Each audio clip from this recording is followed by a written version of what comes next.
अस्सलामुअलैकुम दोस्तों। पिछली वीडियो में हमने इसरा वल मेराज के वाक़ये को जानना शुरू किया था, जिसको हम अपनी इस वीडियो में मुकम्मल करेंगे।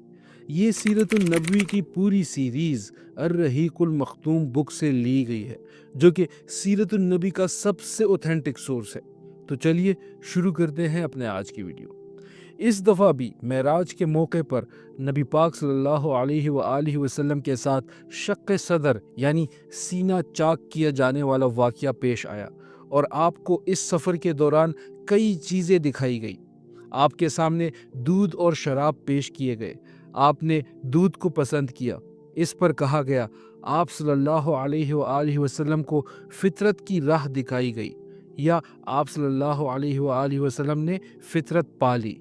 और याद रखिए कि अगर आप सल्लल्लाहु अलैहि वसल्लम ने शराब पसंद की होती तो आपकी उम्मत गुमराही में पड़ जाती। आपने जन्नत में 4 नहरें देखी, 2 ज़ाहरी और 2 बातनी। ज़ाहरी नहरें नील और फुरात थी। मुमकिन है इसका मतलब ये हो कि आपकी रिसालत इन दोनों नहरों के आसपास के इलाकों में फैली और यहाँ के लोग मुसलमान हो गए। ये नहीं कि ये दोनों नहरें जन्नत से निकलती है, वल्लाहु आलम। आप सल्लल्लाहु अलैहि वसल्लम ने मालिक दरोगा जहन्नम को भी देखा। वो ना हंसता था और ना उसके चेहरे पर खुशी या मुस्कुराहट थी। आपने जन्नत और जहन्नम भी देखे।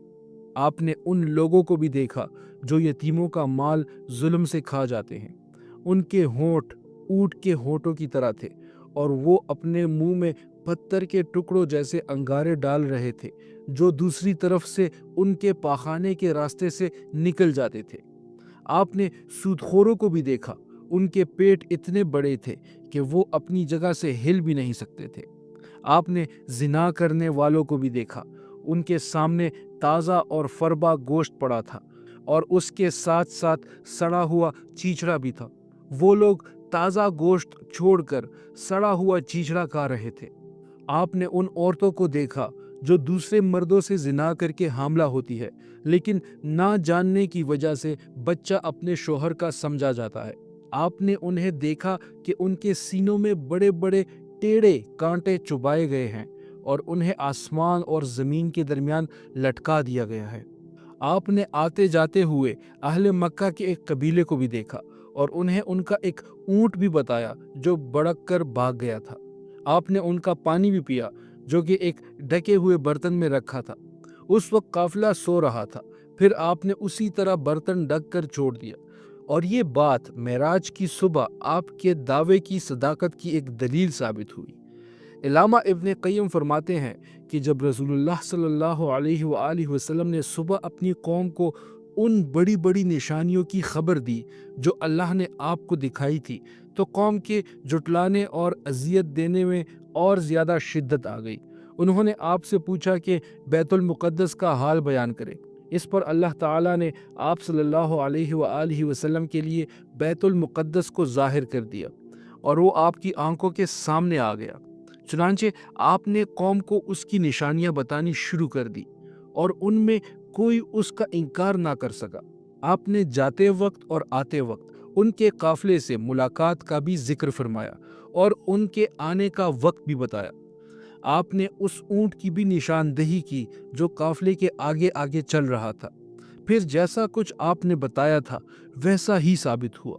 लेकिन इन सब के बावजूद उनकी नफरत और इनकार में और इजाफा हो गया और उन जालिमों ने कुफर पर अड़े रहते हुए कुछ भी मानने से इनकार कर दिया।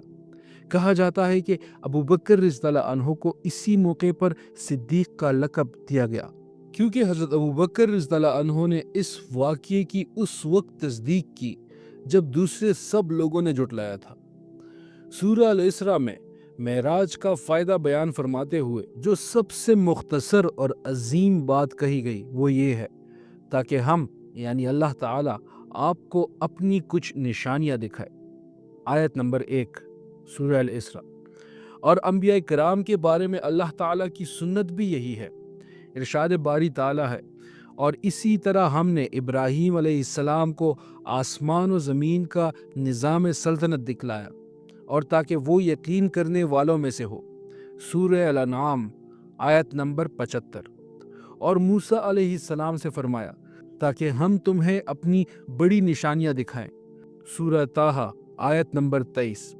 پھر ان نشانیوں کو دکھانے کا مقصد بھی اللہ تعالیٰ نے اپنے ارشاد یعنی تاکہ وہ یقین کرنے والوں میں سے ہو کے ذریعے واضح فرما دیا۔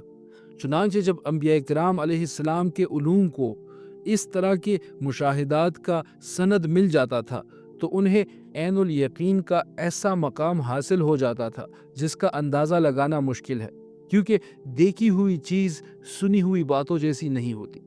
اور یہی وجہ ہے کہ انبیاء کرام علیہ السلام اللہ کی راہ میں ایسی مشکلات جھیل لیتے تھے جو کوئی اور جھیل نہیں سکتا۔ در حقیقت ان کی نظر میں دنیا کی ساری قومیں مل کر بھی مچھر کے پر کے برابر بھی اہمیت نہیں رکھتی تھی، اسی لیے وہ ان قوتوں کی طرف سے آنے والی تکلیفوں اور اذیتوں کی کوئی پرواہ نہیں کرتے تھے۔ کچھ اہم اور بڑے سچ ایسے ہیں جو اس مبارک سفر سے سامنے آئے اور سیرت نبوی کے گلشن میں نئی روشنی ڈال دی، اس لیے یہاں مختصراً انہیں بیان کرتے ہیں۔ آپ دیکھیں گے کہ اللہ تعالیٰ نے سورہ اسراء میں اسراء کا واقعہ صرف ایک آیت میں ذکر کر کے کلام کا رخ یہود کی کالی کرتوتوں اور گناہوں کے بیان کی طرف موڑ دیا ہے۔ پھر انہیں آگاہ کیا گیا ہے کہ یہ قرآن اس راستے کی ہدایت دیتا ہے جو سب سے سیدھا اور صحیح راستہ ہے۔ قرآن پڑھنے والوں کو کئی بار شک ہوتا ہے کہ دونوں باتیں اسراء کا واقعہ اور یہود کا ذکر بے میل ہے، لیکن اصل میں ایسا نہیں ہے، بلکہ اللہ تعالیٰ اس طریقے سے یہ اشارہ کر رہے ہیں کہ اب یہود کو انسانوں کی رہنمائی سے ہٹایا جانے والا ہے، کیونکہ انہوں نے ایسے گناہ کیے ہیں کہ ان کے بعد انہیں اس ذمہ داری پر باقی نہیں رکھا جا سکتا۔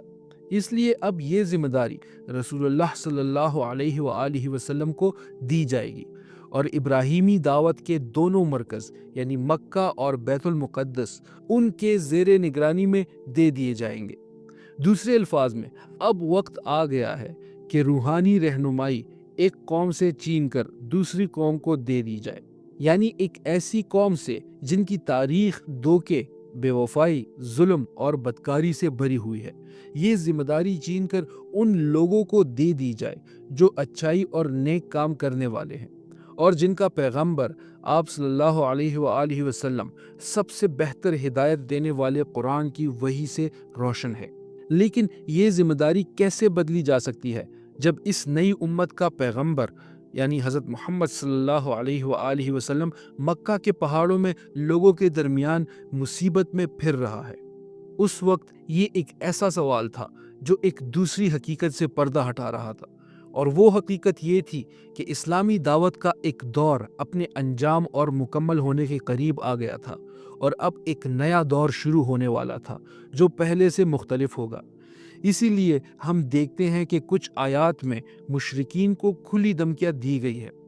ارشاد باری تعالیٰ ہے، اور جب ہم کسی بستی کو تباہ کرنا چاہتے ہیں تو وہاں کے اصحاب ثروت کو حکم دیتے ہیں، مگر وہ کھلی خلاف ورزی کرتے ہیں، پس اس بستی پر تباہی کا قول برحق ہو جاتا ہے اور ہم اسے کچل کر رکھ دیتے ہیں۔ سورہ الاسراء آیت نمبر 16۔ دوسری جگہ ارشاد ہے، اور ہم نے نوح کے بعد کتنی ہی قوموں کو تباہ کر دیا، اور تمہارا رب اپنے بندوں کے جرائم کی خبر رکھنے اور دیکھنے کے لیے کافی ہے۔ سورہ اسراء آیت نمبر 17۔ پھر ان آیات کے ساتھ ساتھ کچھ ایسی آیات بھی ہے جس میں مسلمانوں کو ایسی معاشرتی قواعد اور بنیادی اصول بتائے گئے ہیں جن پر آگے چل کر اسلامی سوسائٹی کی بنیاد رکھنی تھی۔ گویا اب وہ ایک ایسی زمین پر اپنا اثر جما چکے ہیں جہاں ان کے معاملات ان کے اپنے ہاتھوں میں ہیں۔